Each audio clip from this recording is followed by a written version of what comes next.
Hello and welcome back to our Breakthrough Club program. My name is Saher Ghattas, founder and CEO of Flawless Inbound. Today, I have a very special guest. But before I introduce the guest, I just want to remind the audience, why did we created the Breakthrough Club program? We want to make sure that we're all learning as leaders here. Either we are Canadian leaders, US leaders, or international leaders. We're responsible for our company, for our community, and for our market. So my mission is to interview founders and CEOs that I know they're bringing a difference through their company, through their culture, their team, and their community.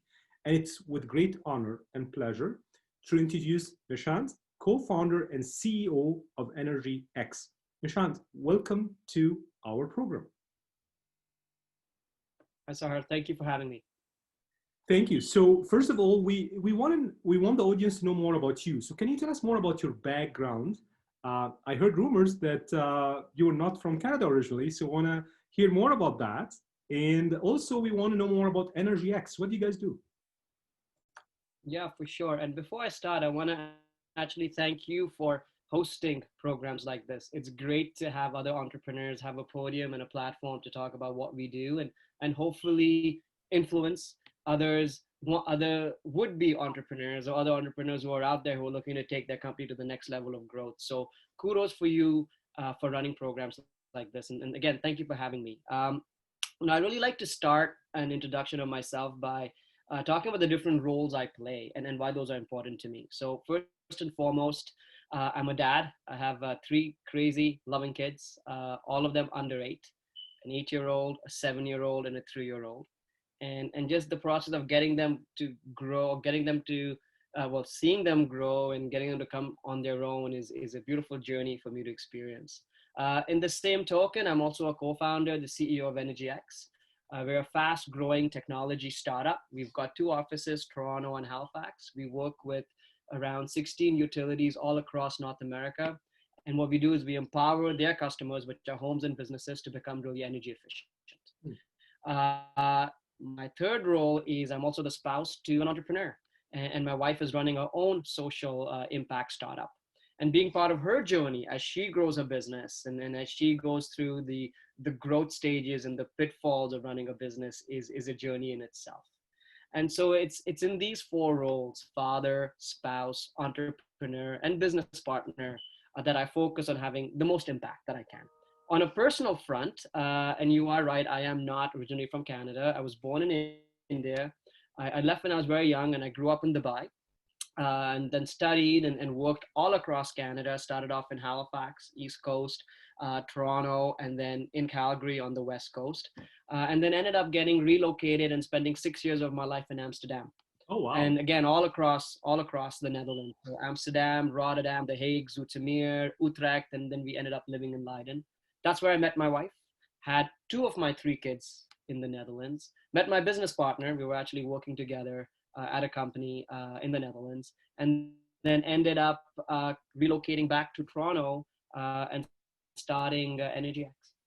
Wow, that's an amazing background. And I can just imagine the conversation that happens on the dinner table between you and your spouse, because I can see it already. 2 entrepreneurs kind of brainstorming and troubleshooting on the dinner table. But I think it's exciting for sure. You know, it's interesting you say that, because I grew up in an entrepreneurial family. My dad was an entrepreneur, and when you're in Dubai, when you grow up in Dubai, it's truly very much an entrepreneurial city. The amount of commerce, the amount of opportunities are boundless. And so, that was dinner, lunch table conversations for us growing up, and hearing my dad's stories and being fortunate enough to go on a number of client meetings with him. Dubai, the business culture in Dubai is very international. And so, growing up with that and now really having that in my household, where my wife and I have very similar conversations, and see my kids weigh in on it and listen to it and talk about it with them as they grow up is a fantastic journey. Wow. Right? The conversations we have with our kids now is not about what you want to be when you grow up. It's about what problem do you want to solve when you grow up. And as I'm sure you know, and all the others know, we talk in terms of problems and opportunities. And then we talk in terms of what are the pain points we're seeing in our industry, and how can we start alleviating those pain points and deriving opportunity from those pain points. And so, yeah, for sure, it's interesting conversation to us. Others may a fly on the wall may say, why are they talking about business all the time? But it's at least what drives us as a That's family. very true, and I'm glad that you have the family side also as a fundamental component in your life, because balance is very critical. And we know that sometimes as entrepreneurs that sometimes we forget about balance, and I appreciate that you brought this into the conversation. I also appreciate your expertise in Dubai, because I lived there for 5 years. So kind of I appreciate the culture there as well. It give you a different view on the other side of the planet, so that then when you come back to Canada as an entrepreneur, you actually can truly see a global view. And what I'm hearing from what you're saying is that you spend a lot of time in Europe as well. And so you got exposed to different cultures in doing business. So that brings a lot of, I think, value when you're kind of leading and coaching your team uh, to do things inside of EnergyX. So Yeah, rightly said. And sorry, go ahead. Go ahead. rightly said. Yeah, where I was going with that is you hit on two key points that I thought we should address. Firstly is on the team side. So if I look at EnergyX from a team perspective, there's 25 coworkers spread across two offices. And if I look at just the diversity we have in our team, not only in terms of gender, but also in terms of nationality and ethnicity. I mean, we've got so many different cultures represented, and perhaps that's a reflection of Toronto as a whole, because the bulk of our team is based in Toronto, and Toronto is indeed very multicultural. But I also like to think it's a reflection of the leadership of the team and the fact that we really value diversity. We value strength in diversity. We value the opinions in diversity. And so I think my experiences living abroad and working internationally and being surrounded by different cultures growing up has really now translated into the kind of team that we have, which is indeed very international and diverse.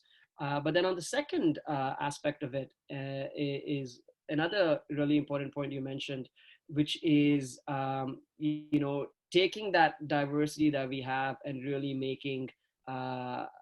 taking it as a strength and really accelerating that opportunity that comes with it. And so I think the diversity part of it is important. If you look at our business model, it's a global problem that we're solving. We're solving a problem of energy efficiency. We're solving of helping homes and businesses lower energy usage, become more carbon neutral.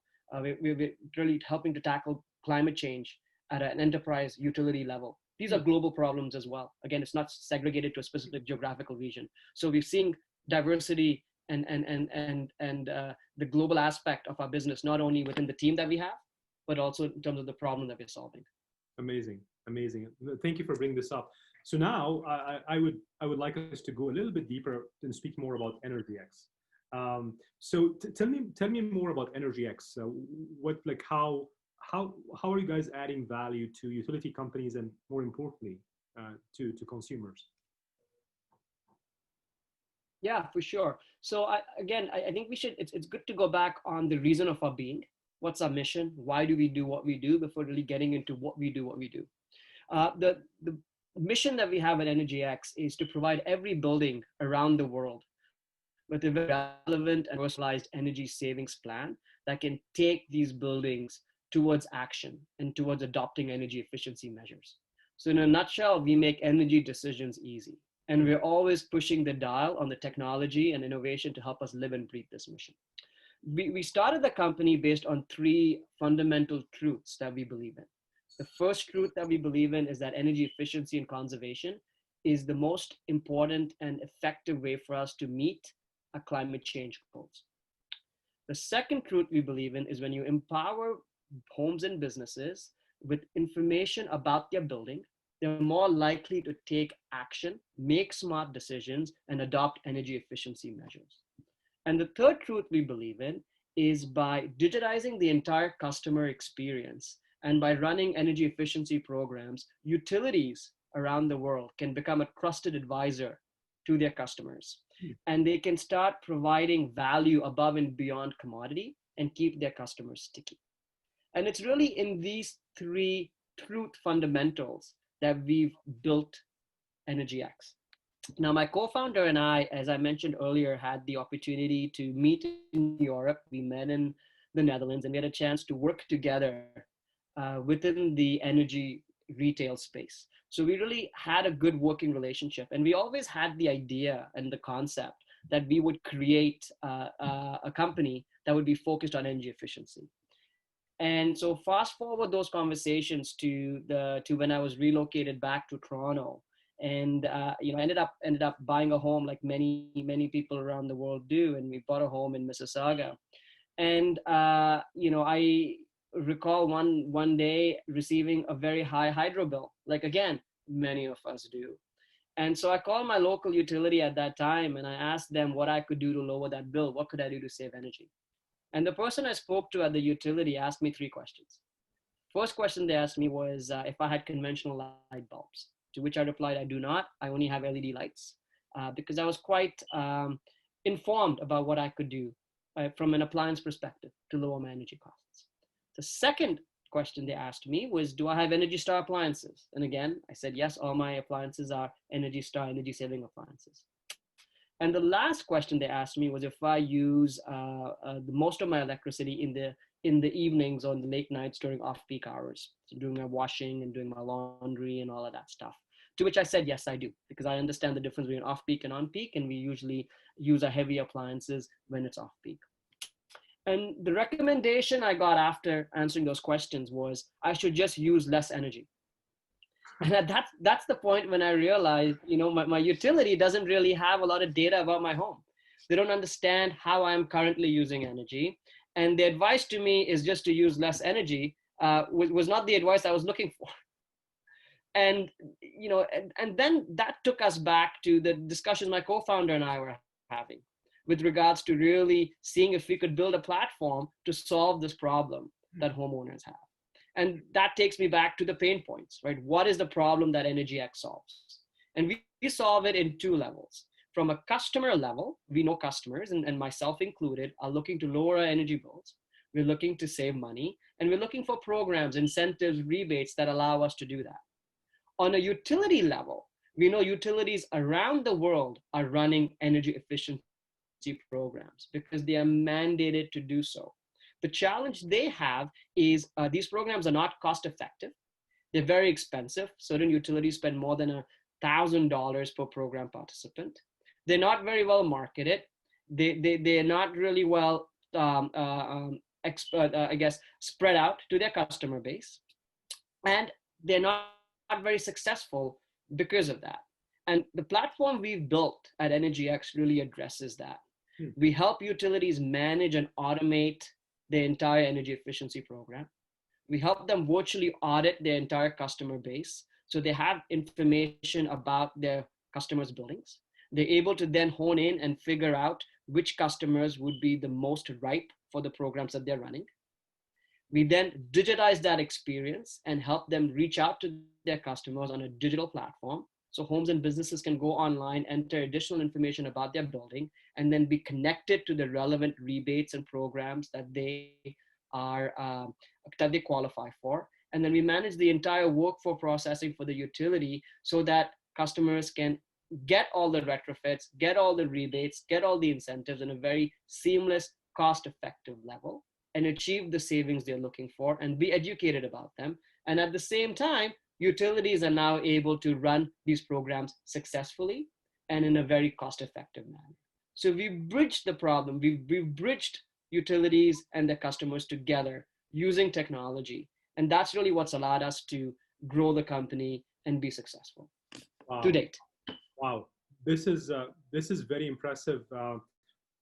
Just to hear how you're explaining the vision, how you exceeded on the vision. I can see the story of a triple win here, Nishant. Very clear to me that I can see the value you're adding to the consumer, who's me and you. Really, we face this each day, and you're empowering the utility bill to actually add value to their existing clients, which is great for the utility bill company because now the utility companies, because now they're really serving to their client and showing value, which then means the client will stay longer with them, which is great. And then, of course, adding value to the community and being a kind of a green in a way, and global efficiency, I think, comes in place afterwards. So that's like I can see the entrepreneurship inside of you where you face the problem as a consumer and you said, hey, I want to fix this problem. I want to take the risk and let's make it better for everyone on this planet. So I really appreciate that you're taking the time explaining to me and the audience today what EnergyX can do. A couple of questions there.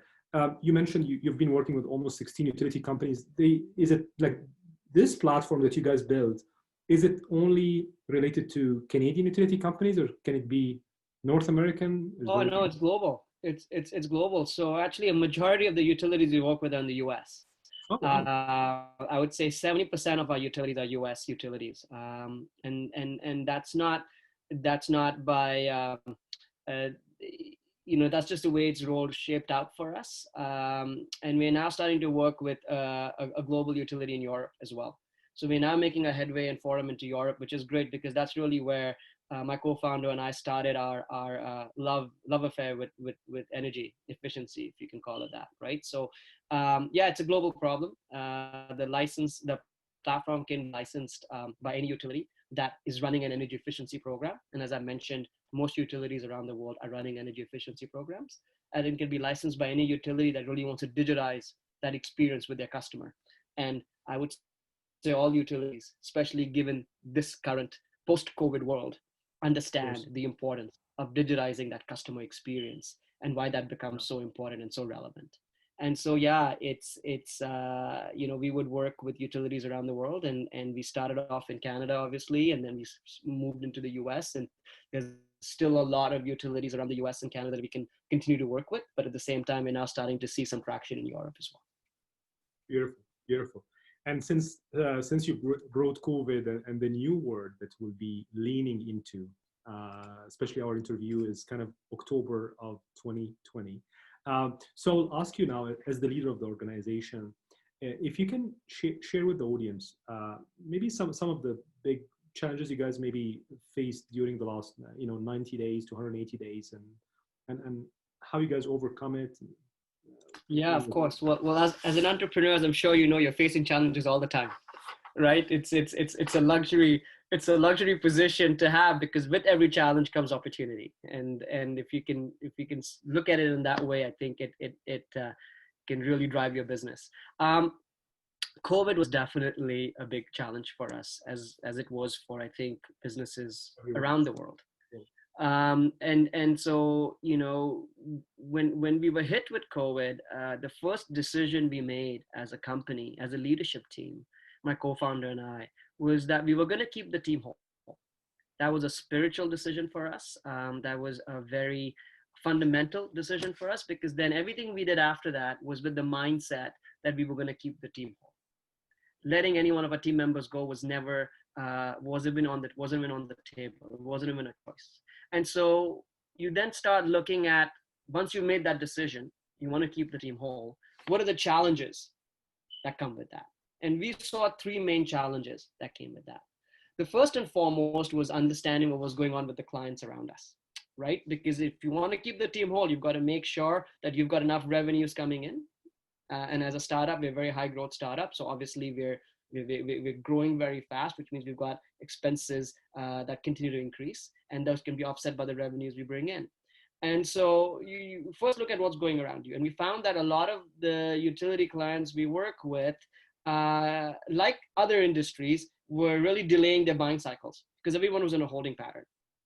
So we were lucky because utilities generally tend to be recession proof, right? At the end of the day, everyone is still going to require hydro, it's going to require electricity, going to require gas. However, because of COVID and because of the uncertainty, we knew that buying decisions, at least when it came to technology platforms like ours, were going to be delayed. And so then we had to really go back and understand, what does that mean for us from a sales cycle and from a runway perspective.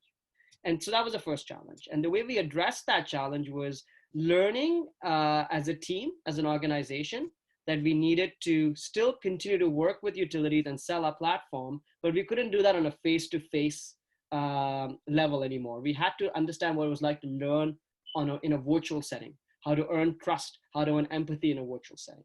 And to be fair, we were able to do that. We then started understanding what it took to close deals virtually, and we ended up started licensing our platform to a number of utilities in a virtual setting. I think we had our first deal ever since we started EnergyX in Energy New England, where we closed that utility on a licensing deal, and we hadn't met them in person. It was all done virtually. And No once we were able to, fights. You did, guys. yeah, no face to Fights. face, which was incredible. Wow. Incredible in a very conservative industry, right? But once you're able to innovation, the necessity is the mother of all innovation, right? And this was a necessity for all parties concerned. But again, energy efficiency programs were not going away; they were still there. And so once we got over that hurdle, it gave us the confidence to know that, all right, even though buying cycles are getting deferred and getting delayed, we know we can still get deals in. And so start forecasting your expenses accordingly. So that takes me to the next challenge. How do you maximize runway? How do you really lower your expenses, right? And we did two things here. We went through our expenses in a very fine tooth and comb. We decided to cut any expenses that were not critical to the company. Again, with the mindset that the team was going to stay whole and we weren't going to make any cuts there. Then we started looking at all the government supports and the subsidies that were available to fast-growing startups like ourselves. So we set up a separate task force within our team that really focused on understanding what was available for us from a grant, from a subsidy perspective, what government programs we qualified for, and we made sure we were on top of that, and we did qualify for those programs, so we could really leverage all the support the government was giving tech companies like ours that were facing these deferred sales cycles. Now, the other advantage we had going for us was rent, because we had a space downtown Toronto and a space downtown Halifax that was much more of a co-working space, which a lot of tech companies have been doing of late. We were able to really defer that rent. And so we didn't have to worry about those rent costs because everyone was working virtually. So that allowed us to save money. So again, making that decision that we're going to keep the team whole, looking at deferred buying cycles and learning how to sell in a virtual setting and close deals virtually, and then really maximizing our runway by lowering our expenses, and then also understanding how we could take advantage of all the government subsidies and the government grants available to us, allowed us to really get some, see the light at the end of the tunnel, and knew that we could see this through. And then the last thing we had to do was making sure that we were set up for remote work. Now, as a tech company, you're already way ahead because we were, but understanding the fact that even though everyone's working remotely, people have different challenges. I have 3 little kids that I'm dealing with while I'm working. My co-founder has 4 little kids that he's dealing with while he's working. But then we had other members of our team that had no kids and were facing the exact opposite. While I was looking to get away and get some peace and isolation, they were looking to get in front of people because they were only around peace and isolation, right? So understanding those challenges and understanding what remote work meant for everybody. And once we got through that hurdle, it was hiring in this environment. We just brought on our first co-worker in our office in Halifax that I have never met. That was the first time EnergyX hired someone without having a face-to-face meeting. So now we're not only closing deals and bringing on utility customers without face-to-face meetings, we're starting to bring on co-workers without face-to-face meetings. And so, you know, if I could outline that, we started with the decision that the team was going to be whole. We looked at the first challenge, which is understanding new sales cycles and really meeting that challenge and solving it. We looked at the second challenge, which was really cutting down unnecessary expenses. Again, looking at rent, looking at the fact that we weren't traveling as much anymore. So those expenses were down, and that gave us a little bit of breathing room. Took advantage of all the government programs out there for tech companies like us during this phase. Understanding that cash is king and cash always stays king. So really taking solace in that and making sure that we did have enough cash to sustain us through. And then the last was making sure that everyone was set up to work in a virtual environment and everyone could thrive in a virtual environment. Wow, that's amazing. Thank you for summarizing that and actually putting them in a very logical process. I appreciate. I can see the thought process from the beginning. And of course, one of the key things as a leader, you really needed to make sure that culture is intact, not intact, like I mean, influence in a good way. You don't want to break the culture. And I can see how you guys were thinking about that because you know that not everybody is like you as a leader, and you need to kind of adjust to their environment. So you said maybe some people didn't have kids, others they do have kids. Some people want to stay with the group. Some others want to get some isolation. Now, did you guys use a lot of video then in your weekly All the content? time, all the time. And so Sahar, that you really hit the nail on the head in terms of the culture. In a startup that is high growth, I think culture is everything, because we're very mission driven, and we work very long hours, and we're very focused on living and breathing that mission. And when you get a group of coworkers that share that same mission and belief with you, you've got to do everything you can to keep them whole and keep them together. And so, yes, keeping that culture intact and seeing that culture actually grow through the decision we made, which is everyone stays together and we're going to do whatever it takes to keep the team together. I think it really allowed everyone to become even more loyal to the cause, even more loyal to the company, and it really brought us closer. But to answer your question, yeah, we really transitioned into video, and everything we do now is on video. And so you get to see people's homes, you Yeah, get to see people's families. We get to see our clients' homes and our clients' families, which I think is very endearing. And that's been one good thing about it, right? I think it's disarming when you can talk to people in their home setting, right. and when you can see their kids in the background, and it just gives you a whole sense of reality and empathy. And the downside to that, though, and we've heard this now, is there is no more work-life balance, because it's all fused together. And I think that's the challenge of it, right? No longer can you now go to the office and then leave the office and come home and focus on your personal life. The office sort of becomes your home. And so your work hours get extended because you're trying to do all these chores in between. And I think that's the downside to this. And we're trying to figure out as an organization what that means, and how to deal with that. Mm, I think as most people are. But for sure, I think video is important because it allows you to transcend into somebody else's space totally. in a very non-intrusive way. And you know what, Nishant, like you brought a very good point about the downtime. And as a leader, when you're really on the treadmill 24/7, it's so critical for you to unplug, re-energize for you, so that then you can give more energy to your team. So I'm glad you brought this up as well. Especially, clearly you have an amazing culture, and everybody of your team, the 25 team members, are really putting their heart day in and day out, to kind of build a platform and add value to utility company and their clients. So clearly, of course, it shows how the team is connected, and why sometimes downtime for them, or relaxation or meditation for them, is critical.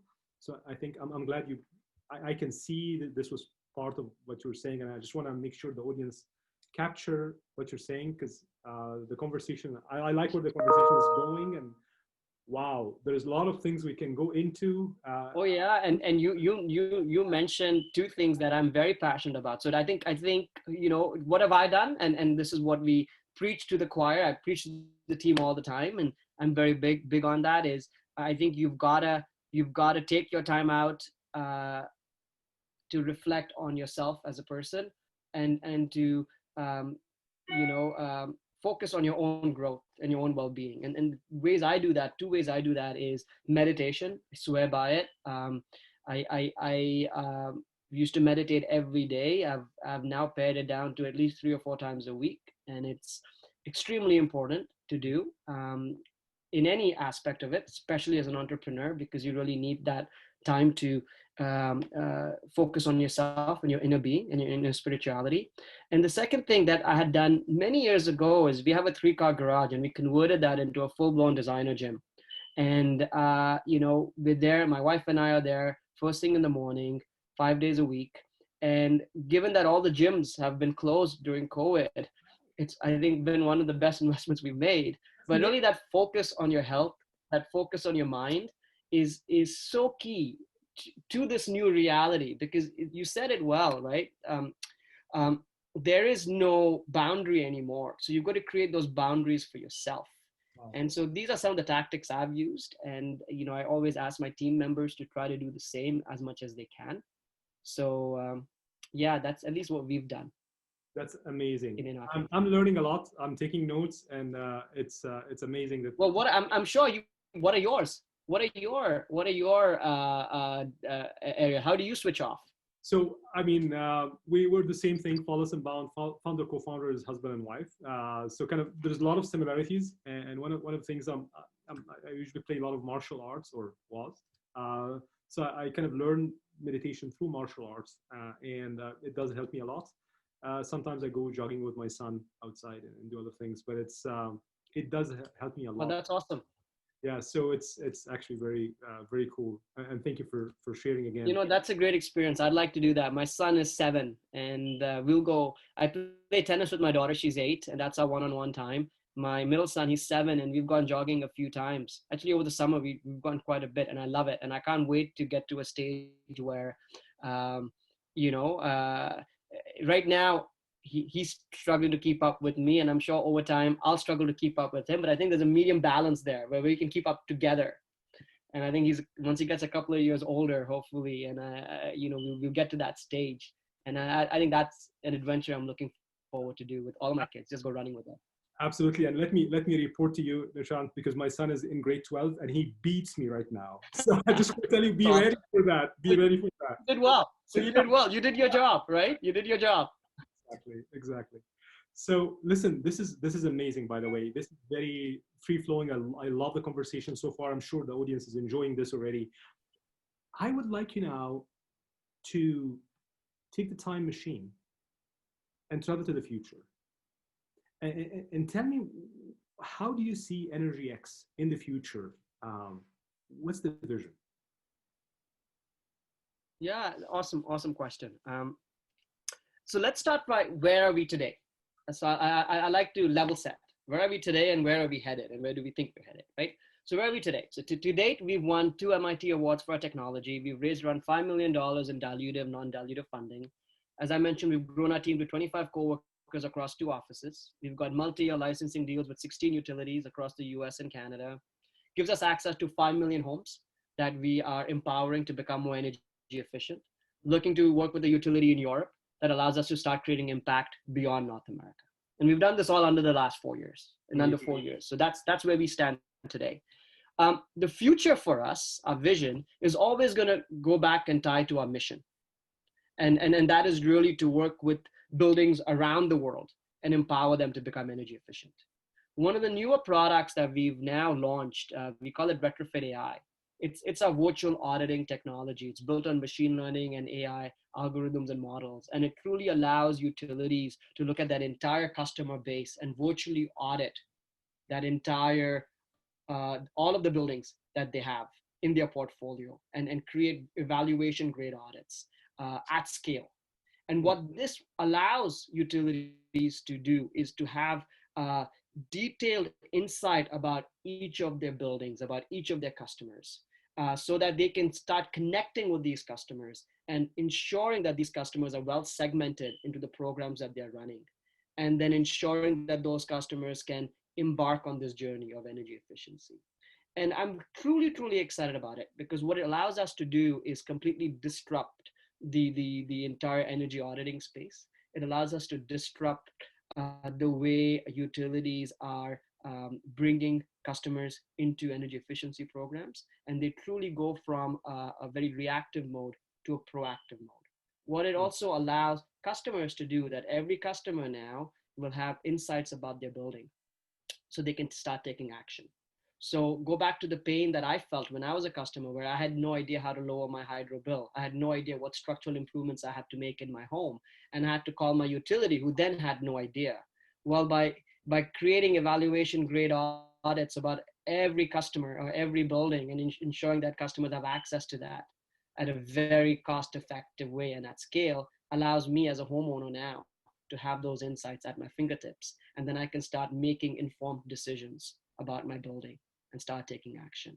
And so this is what we're excited about. It fits in with large government initiatives we're seeing across North America and across Europe, which is the promoting deep retrofit opportunities, which will really truly help lower building costs in terms of energy usage and help us achieve our climate change goals. We're seeing big focus on electrification. We're seeing a big focus on decarbonization. And we believe that our retrofit AI technology will allow us to really enable those regulations to be successful. So that's why I see the vision of the company heading. And it's aligned with what they're currently doing. It's just building on it and doing it at a much more larger global scale. Got it. That's amazing. Thank you so much for sharing this, Nishant. And if I'm a utility company right now, I just want to know more about this direction. This is on your website, is that correct? Yeah, it's on our website. We have a lot of thought leadership that we do. We work. That's one of the reasons why, again, we've really looked at we work a lot with HubSpot, for example. And what HubSpot has allowed us to do is really take all the content, take all the thought leadership content that we have, and ensure that we can promote that as effectively as possible to all the prospects, to all of our utility clients. Really use our ecosystem and promote this thought leadership out as effectively as possible. And so, yeah, the website's a great way. Our social channels is a great way. Conversations like this is another way that we really like to promote a lot of our content. And we're getting better and better at that. We're getting better at understanding that we have a position that we're taking in the industry. We have success that we've showcased. We have a fundamental problem that we are solving through our tech. And now we're looking at ways in which we can let the world know about it. If anything, just understand that there's tech out here that can help solve those problems. Beautiful. And as a Canadian to a Canadian, I'll say just very proud of you guys. You're doing an amazing job, and looking forward for EnergyX to be really kind of a global execution with the utility companies that are working on your platform in each continent and more. That's kind of what I'm hoping for as well. So I have two final questions for you. Awesome, thank you, sir. So the first question is, if you have a superpower, what do you like this superpower to be? Oh, wow. Maybe I'll start with a quote, and this should hopefully help define it. So one of my favorite quotes of late has been, the definition of hell is, on the last day of earth, the person you could have become will meet the person you became. Huh. So I'll repeat that again. The definition of hell is, on your last day of earth, the person you could have become will meet the person you became. And I think you can take from that quote what you like. What I take from it is that the relentless focus that one must have to live up to their potential and be the best version of ourselves. And so to me, the superpower is really my ability to constantly self-reflect. And again, this is a superpower I wish I had, because I don't believe I'm there yet. It's still a work in progress, and a very rudimentary work in progress. But it's the constant ability for me to self-reflect, and the ability for me to improve in the roles that I identified that were important to me: father, husband, entrepreneur, business partner, and leader. Because for me, the fascination always is looking at those who have really achieved or lived up to that potential, and understanding how they were able to do that. I think that's a fantastic superpower to have. So that's one that I think resonates a lot with me. That's amazing. First time ever for me to hear that. I'm telling you, from this interview, I'm already learning a lot. So thank you for that. And my final question to you is, what's the big takeaway that you want to leave with the audience today, for them to at least focus on work on for the next few months? So I'll give you two. Okay.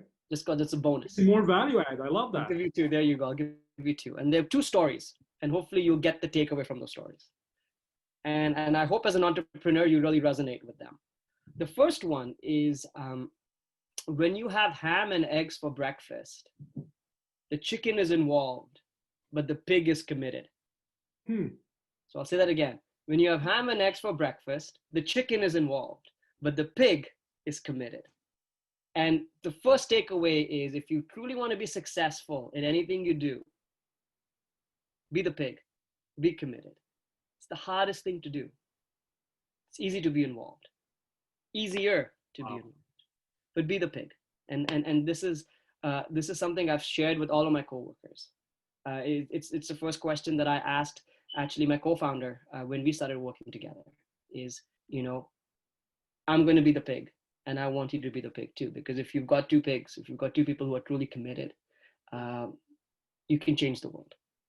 But it's a hard thing to do. So that's my first. Ham and eggs for breakfast. Pig is involved. Pig is committed. Chicken is involved. Second story I'll leave with you. And hopefully this will resonate as well. And it's a story about a bird who is standing next to a tree, and next to him is a big bull. And the bird is injured. He's weak. He's unable to fly, and he's looking up at this tree, just wishing he could fly all the way to the top. And the bull looks at him and says, "Listen, if you eat my shit, you'll get this superhuman strength, and you'll be able to fly up on the tree." And the bird doesn't believe the bull, because there's no way I'm going to do that. As time goes by, um, the bird keeps on wanting to fly to the top of the tree. So he goes, "You know what? I'm going to try it." So he eats a little bit of the shit. And a few hours later, he gets this supernatural strength. He's able to fly to the first branch. And all of a sudden, he's thinking, well, maybe there's something here. Maybe there's something really valid in this. So the next day, he eats a whole bunch of shit.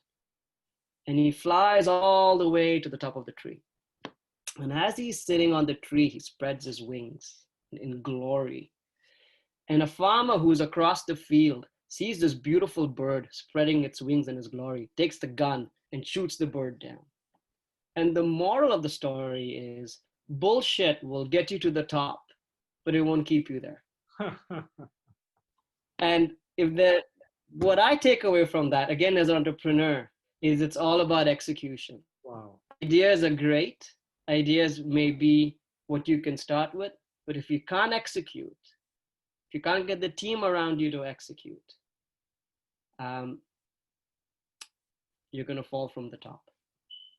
So wow, those are my two takeaways: be committed and execute. Hey, this is amazing. I just want to say one thing, ladies and gentlemen.